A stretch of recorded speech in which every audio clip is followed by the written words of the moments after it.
IHSG telah mengalami penurunan hingga 25% dari titik tertingginya sejak pertengahan September tahun 2024. Kondisi ini menyebabkan kepanikan massal pada investor pasar modal, di mana market harus diberlakukan trading halt sebanyak 2 kali akibat drop yang signifikan. Kenapa bisa separah ini? Dan apa yang menjadi penyebab utama crash pada kesempatan kali ini? Jika dilihat dari ekonomi Indonesia dan global pada saat ini, maka keduanya sedang tidak baik-baik saja. Amerika Serikat dengan permainan tarifnya membuat pasar saham di seluruh dunia menjadi koreksi yang cukup dalam.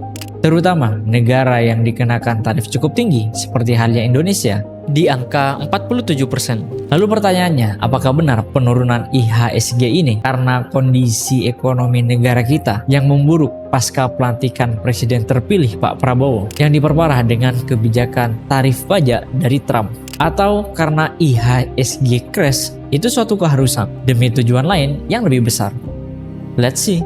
Kita memang tidak bisa memungkiri bahwa per bulan April tahun 2025, kurs rupiah terhadap dolar menyentuh all-time high terbarunya di angka 17.261. Kenaikan kurs ini menjadi tanda awal ketidakpercayaan investor terhadap kondisi ekonomi negara ini, di mana arus dana akan berpindah dari mata uang yang lebih lemah ke mata uang yang lebih kuat. Diberlakukannya tarif pajak oleh Trump terhadap Indonesia membuat investor menjadi takut untuk menaruh modalnya di dalam negeri. Gimana kita bisa lihat garis biru di bawah merupakan arus dana asing yang masuk dan keluar di IHSG. Sejak November 2024, dana asing sudah mulai keluar yang diikuti dengan koreksinya IHSG. Jadi, apakah ini sebuah kebetulan atau memang sengaja direncanakan? Kita coba track back tahun 2024, di mana Paslon 02 sudah merencanakan pembentukan super holding BUMN di kampanyenya dan baru terrealisasi pada bulan Februari tahun 2025 kemarin dengan diresmikannya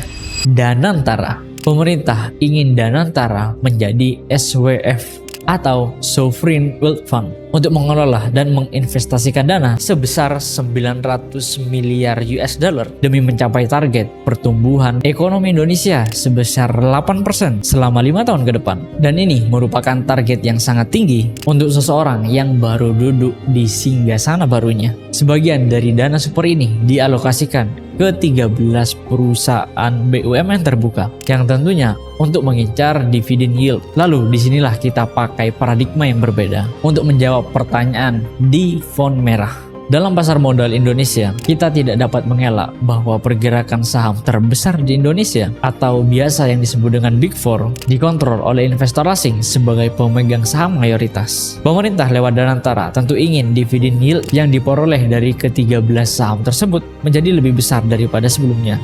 Hanya ada dua cara untuk memperoleh dividen yield yang lebih besar.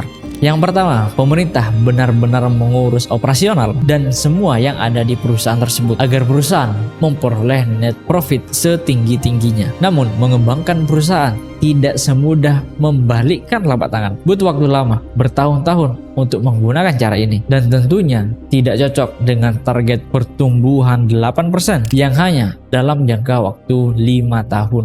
Dan yang kedua, alih-alih mengurus internal dan eksternalnya, pemerintah bisa menggunakan cara cepat untuk mendapatkan dividen yield yang lebih besar, yaitu melalui penambahan porsi kepemilikan atau membelinya di harga yang lebih rendah. Karena dengan penambahan porsi kepemilikan, pemerintah otomatis akan lebih banyak menguasai porsi dari dividen yield yang ada. Sedangkan jika membeli saham di harga yang murah, maka otomatis dividen yield yang diberikan juga lebih besar. Sebagai contoh, BBRI setiap tahun memberikan dividen sekitar Rp300 per saham dari harga rata-rata saham BBRI dari tahun 2021 sampai tahun 2024 yang berkisar di harga 5.000 sampai 6.000 per lembar saham. Lalu kita lihat harga BBRI sekarang yang sudah mengalami koreksi 25% hingga harga 3.000-an dari harga 5.000 di November tahun 2024. Dan lagi-lagi bulan November tahun 2024. Sampai sini sudah mulai paham bukan? Jadi jika pemerintah membeli di harga sekarang, maka dividen yield yang diperoleh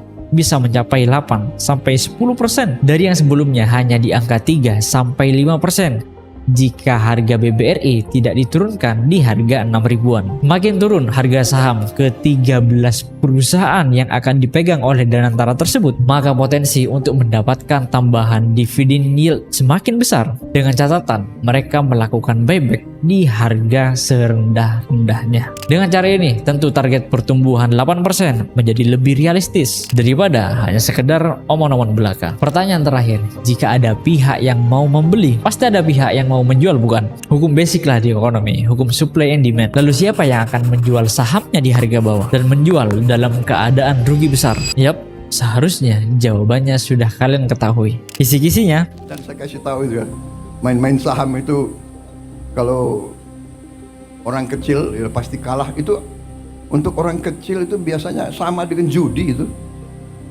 Yang menang yang bandar, yang besar, yang kuat. Pada akhirnya, jika sesuai dengan tesis kami ini, strategi yang dijalankan oleh Pak Prabowo ini benar-benar sangat tidak bisa ditebak, kecuali oleh kami.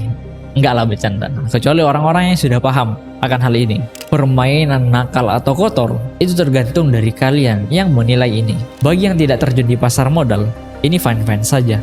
Namun beda cerita dengan mereka yang telah masuk ke dalam permainan. Yap, pada akhirnya kembali lagi, Pak Prabowo sudah memberikan pernyataan. Sekian dan terima kasih. Dan see ya di pertemuan selanjutnya.